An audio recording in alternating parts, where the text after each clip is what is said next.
Starbucks starts accepting Bitcoin as early as next year. We explain Bitcoin futures, and Bitcoin and Friends producer Robert Allen joins me for an exclusive interview. This week on the Kinetic Crypto Show, we're going back to being basic bitches.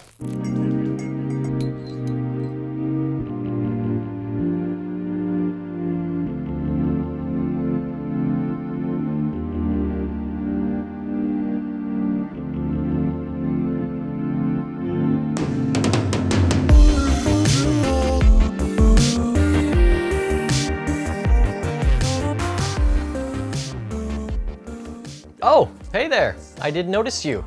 I was too busy building homes in Venezuela through my VR headset because, well, the future is here. You see, it's the year 2020, and I can buy Starbucks with Bitcoin. There's a lot of other cool stuff too. We finally got over that whole PC culture shtick. So now when my barista spells my name wrong, I can tell him he's a goddamn and that he should go back to Just kidding about that one. Oh, shit. I just got an alert that my social credit rating just got downgraded. Guess I'll have to pay more for bridge tolls and train fares.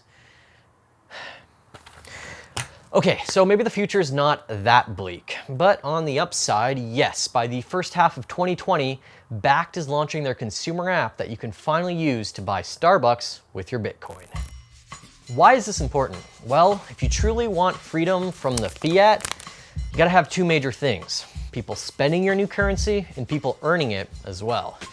But accepting Bitcoin isn't anything new for most businesses. Places like Coinbase and BitPay have allowed merchants to accept crypto for over half a decade. So what makes this any different? Bakkt, the company that is creating the merchant platform for Bitcoin payments, is also the same platform that recently launched the first ever fully regulated, physically settled daily Bitcoin futures. For those unfamiliar, a futures contract is an agreement made by one party to buy a certain amount of a commodity or asset, be it Bitcoin, orange juice, oil, or whatever, from another party by a certain date at a fixed price. These contracts are bought and sold essentially as hedges to provide price stability for companies who rely upon a certain item like oil to run their business. If I'm an airline company, I might want to buy a futures contract on some jet fuel a year from now. That gives me the ability to lock it in today at today's jet fuel price and avoid headwinds in my business margins if the cost of jet fuel rises in the next 12 months.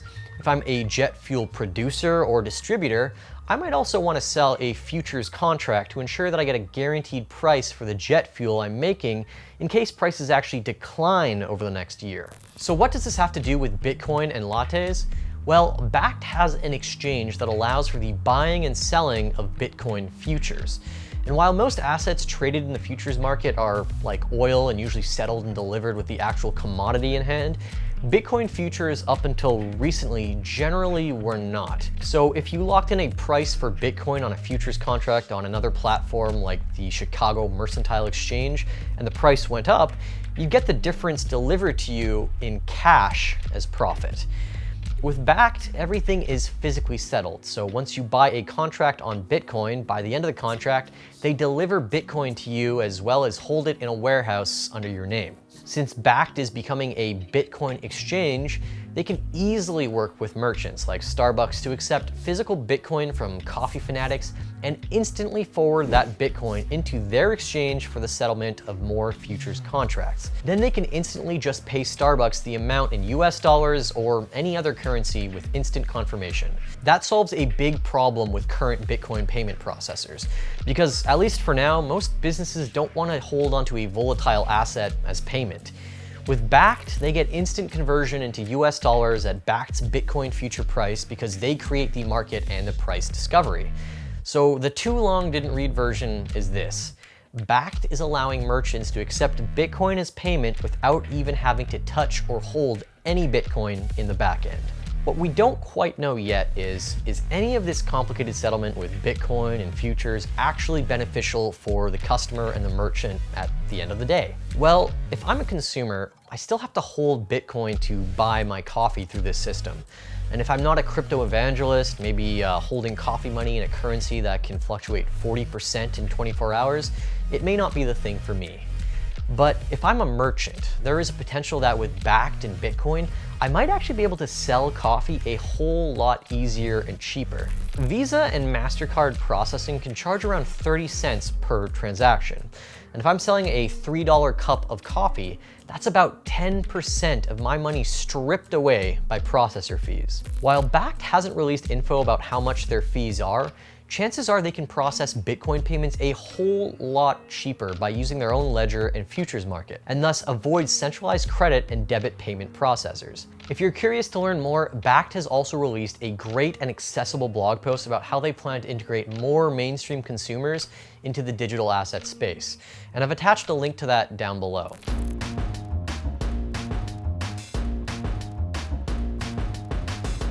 Allow me to introduce you to the big bank's latest, greatest invention. Pulse loans. If you have a pulse, you get a loan. I came up with a slogan myself. We're launching the pilot program this week. Talking about finance is a really unsexy topic.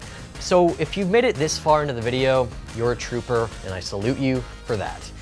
But somebody who has perhaps done an amazing job at what I've been trying to do on this little show is another show you can watch on YouTube called Bitcoin and Friends. They've essentially taken the origin story of Bitcoin, Satoshi Nakamoto, and all the nerds behind it, and they've created a Rick and Morty-esque animated cartoon that's both bizarrely hilarious and informative. For those who don't know, before I blabbed about Bitcoin or even made short films and commercials, I used to want to get into animation.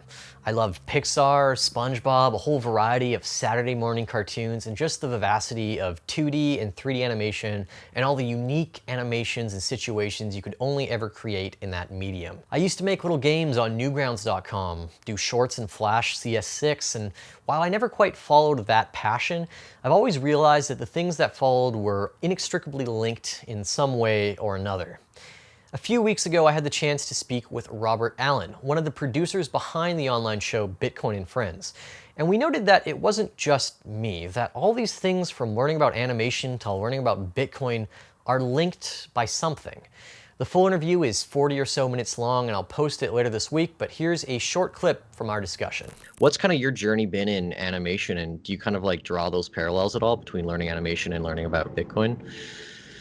Sure, I definitely see those parallels. And I think really what you're hitting on is the bigger trend that we live in an amazing time where if you have interest in just about anything and you are willing to put some effort and time into learning, really anything you want is there. The internet is increasingly powerful in terms of giving options for learning.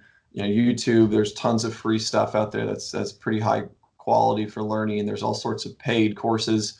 When I started learning to program, I found all sorts of, very, very cheap relative to the value that I was receiving offerings from, places like Codecademy and Team Treehouse, and there's tons and tons.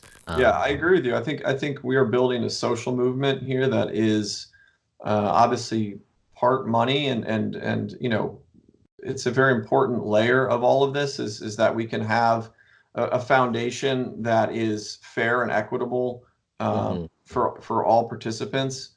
And but we're really building. There was a great talk actually on this last cruise I was on, the Working Man Bitcoin cruise. Ugly Old Goat, who is the guy that organized it, has a YouTube channel. Anyway, he gave a little talk, and also published. I think it's on Medium. About the Bitcoin nation, but it was really beautiful. It really inspired me a lot, actually, and essentially just the argument that we are building a new nation of people with with a foundation of understanding of economics and money and how society is best organized around principles of freedom. And that nation is without borders, without governments, without a lot of the old things that exist in this world. So we're building something different and new, thanks to the internet, thanks to Bitcoin. So yeah, I really feel like, to me, anytime I meet someone who owns Bitcoin, they're part of that nation, the Bitcoin nation. So yeah, we're going to build, the biggest social movement, I think, maybe ever. And it's going to be a peaceful movement of freedom-loving people who want to figure out better ways to organize society with less coercion, less violence, less war. And so it's cool because I think it's a catalyzation of a lot of different threads of a lot of different pieces of social thread, if you will, or different elements of society is what I'm trying to say, kind of all being woven together here. And so you have people coming from finance, you have people coming who are anti-war, you have people coming in who are want less government in their life for whatever reason. And so there's a lot of reasons why we can all work together, is I guess what I'm saying. And so Bitcoin Awesome. Nation. So that's about it for the Kinetic Crypto Show this week. Thank you guys so much for watching. If you haven't already, don't forget to like, comment, and subscribe on this channel. Hit the little bell for notifications, change it to all notifications, and you'll get an alert every time we put out a new video. So again, thanks so much for watching the show. I hope to be back around next week. It's kind of good to get back into the groove of things on a weekly show. Don't forget to not be a basic bitch and drink Starbucks. The shit is full of calories and sugar, and you don't need any of that stuff in your body. But yeah, have a great rest of your day, and I'll see you next week.